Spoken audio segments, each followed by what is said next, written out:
নিবিড় সবুজ অরণ্য, পাখির ডানা মেলার শব্দ, নীল আকাশ, দূষণহীন সমুদ্র।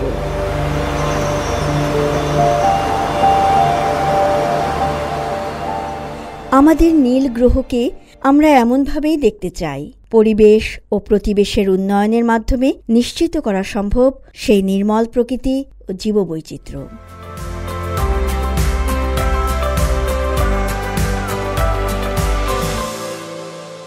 সুপ্রিয় শ্রোতা, মানুষ ও প্রকৃতি অনুষ্ঠান থেকে স্বাগত জানাচ্ছি আমি শান্তা মারিয়া। বিশাল দেশ চীনের রয়েছে সমৃদ্ধ জীববৈচিত্র্য।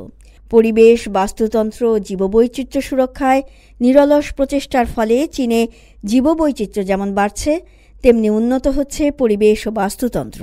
আমাদের অনুষ্ঠানে আমরা চীন সহ পুরো বিশ্বের পরিবেশ, জীববৈচিত্র্য, বাস্তুতন্ত্র নিয়ে কথা বলবো।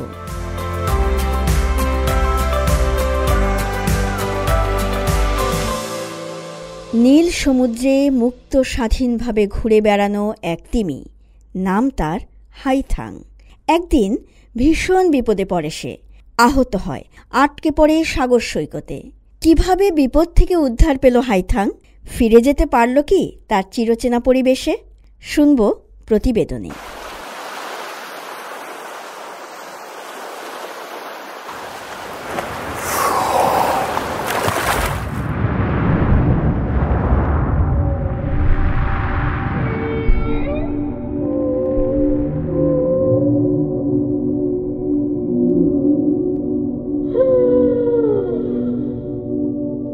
সুনীল সাগর। এক ঝলকে সাগরের বুকে ঝাঁপিয়ে পড়ল তিমি মাছ হাইথাং। সে ফিরে গেল তার সুনীল আবাসে।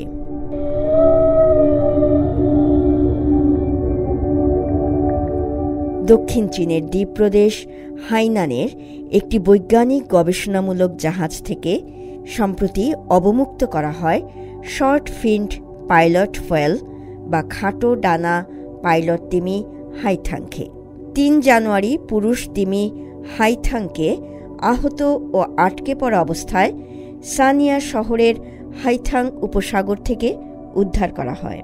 ১৪৫ দিন তাকে হাইছাং প্রাণী সংরক্ষণ কেন্দ্রে চিকিৎসা দিয়ে সুস্থ করে তোলা হয় এবং তার নামকরণও করা হয়। অলাভজনক সংস্থা ব্লু রিবন ওশেন কনজারভেশন অ্যাসোসিয়েশনের সেক্রেটারি জেনারেল পু বেংমেই জানান যে এই প্রথম চীনে কোনো শর্ট ফিন্ড পাইলট তিমিকে সফলভাবে উদ্ধার ও অবমুক্ত করা সম্ভব হলো। প্রথম দিকে হাইথাং এত দুর্বল ছিল যে তার জলে ডুবে মৃত্যুর আশঙ্কা ছিল। ১০০ জনেরও বেশি স্বেচ্ছাসেবক তার দেখাশোনা করেন। একবার ভয় ও মানসিক উদ্বেগ থেকে হাইথাং একজন স্বেচ্ছাসেবককে আক্রমণও করে বসে। এরপরও স্বেচ্ছাসেবকরা তার যত্নে ত্রুটি ঘটতে দেননি। প্রাণী চিকিৎসক সিয়ং ছুনলিং জানান, ১৪৫ দিনে হাইথাং ৩.৬ মিটার থেকে বেড়ে ৩.৭ মিটার হয়েছে। তার বুকের মাপ ১.৯ মিটার থেকে প্রসারিত হয়ে ২ মিটার হয়েছে। ৭ মে বিশেষজ্ঞরা একমত হন যে হাইথাংকে সমুদ্রের জলে অবমুক্ত করা যাবে এবং সে বন্য অবস্থায় টিকে থাকতে পারবে। মুক্তির পরিকল্পনার পর হাইছাং প্রাণী সংরক্ষণ কেন্দ্র তিমির জন্য একটি বিশেষ ধরনের জলের ট্যাঙ্ক তৈরি করে, পরিবহনের জন্য বিশেষ ধরনের যান এবং জাহাজের খোঁজ করে। হাইথাংয়ের অবস্থার ট্র্যাক এবং নিরীক্ষণ করতে বিজ্ঞানীরা তার পিছনে একটি ডিভাইস সংযুক্ত করেছেন। বেশ কয়েকবার মহড়ার পর হাইথাংকে খোলা সমুদ্রে ছেড়ে দেওয়া হয়। পু বেংমেই বলেন যে তিনি নিশ্চিত হাইথাং তার বাড়ি খুঁজে পাবে এবং সমুদ্রে স্বাস্থ্যকরভাবে বসবাস করতে পারবে। হাইথাং এখন সুনীল সাগরে গড়ে নিয়েছে তার নিজস্ব নীড়।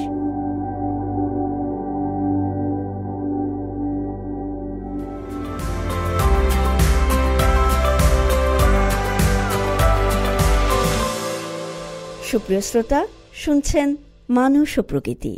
জীববৈচিত্র্য সংরক্ষণে চীন আগামী 7 বছরের জন্য পরিকল্পনা প্রণয়ন করেছে সম্প্রতি।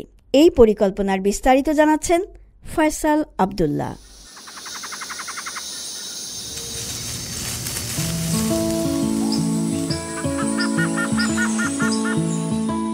7টি প্রধান লক্ষ্য এবং 28টি প্রকল্প নিয়ে চীন একটি 7 বছরের জীববৈচিত্র্য সংরক্ষণ কর্মসূচি চালু করবে। সম্প্রতি এমনটা জানিয়েছে চীনের প্রতিবেশ ও পরিবেশ মন্ত্রণালয়। এই কর্মসূচিতে থাকছে গুরুত্বপূর্ণ এলাকায় জরিপ, কিছু প্রজাতিকে অগ্রাধিকার দেওয়া এবং গুরুত্বপূর্ণ জীববৈচিত্র্যের জেনেটিক তথ্য সংগ্রহ করা।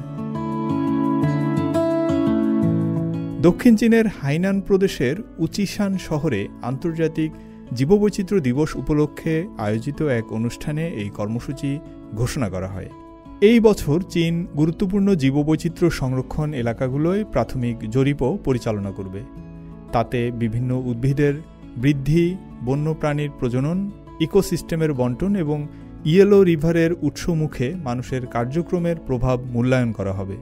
2012 সাল থেকে জীববৈচিত্র্য সংরক্ষণ প্রচেষ্টার অংশ হিসেবে 30টিরও বেশি আইন প্রণয়ন ও সংশোধন করেছে চীন। ফলস্বরূপ দেশটির 43%-এরও বেশি এলাকায় এখন বিভিন্ন প্রাণীর মানসম্পন্ন আবাসস্থল হয়েছে। পাশাপাশি বেড়েছে জায়ান্ট পান্ডা, হাইনান ব্ল্যাক ক্রেস্টেড গিবন এবং সাগো পামের মতো বিরল বন্যপ্রাণীর সংখ্যা। সম্প্রতি চীনের পরিবেশ মন্ত্রণালয় জাতীয় বোটানিক্যাল গার্ডেনের জন্য 16টি এলাকা মনোনীত করার পরিকল্পনাও জারি করেছে। পৃথকভাবে চায়না একাডেমি অব সায়েন্সেসের জীববৈচিত্র্য কমিটি বুধবার ক্যাটালগ অব লাইভ চায়না 2024 বার্ষিক চেকলিস্ট প্রকাশ করেছে। এতে মোট 1,55,364টি প্রজাতি এবং উপপ্রজাতি অন্তর্ভুক্ত আছে। 2023 সালের করা তালিকার চেয়ে এতে 6,423টি প্রজাতি এবং 267টি উপপ্রজাতি বেড়েছে।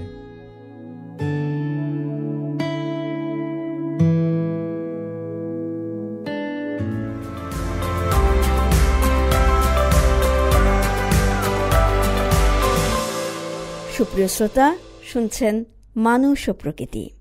এ পর্যায়ে এখন শুনব প্রকৃতি সংবাদ, জানাচ্ছেন আফরিন মিম।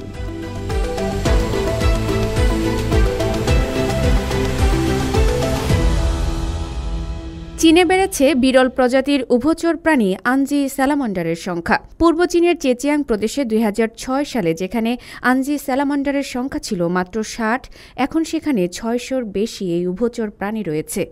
বিরল উভচর প্রাণীটিকে চীনের প্রথম শ্রেণীর সুরক্ষিত প্রাণী হিসেবে শ্রেণীবদ্ধ করা হয়েছে। সম্প্রতি গবেষকরা তাদের মাঠ গবেষণার সময় আনজি বনাঞ্চলে বন্য অবস্থায় আনজি স্যালামান্ডারের লার্ভার সন্ধান পেয়েছেন। গবেষকরা দেখেছেন যে এই বন্য স্যালামান্ডারটি কৃত্রিম উপায়ে জন্ম নেওয়া স্যালামান্ডারের চেয়ে 10 গুণ বড়। জুন বা জুলাই মাস নাগাদ এটি পাখনা হারিয়ে জল থেকে উঠে এসে ডাঙায় বাস করা শুরু করবে। বাসস্থান হারানো, শীতকালে খাদ্যের অভাব এবং একই ধরনের প্রজাতির শিকারে পরিণত হওয়ায় বন্য আনজি স্যালামান্ডার বেশ বিরল প্রাণী।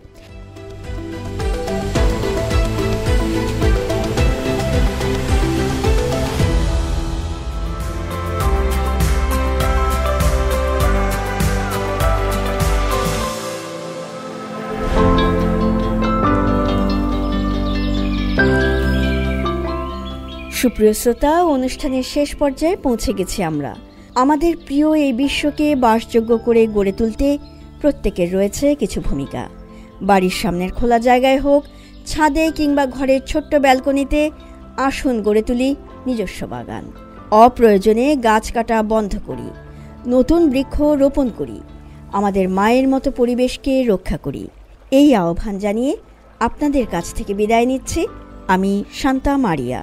আগামী সপ্তাহে আবার কথা হবে। চাইছেন।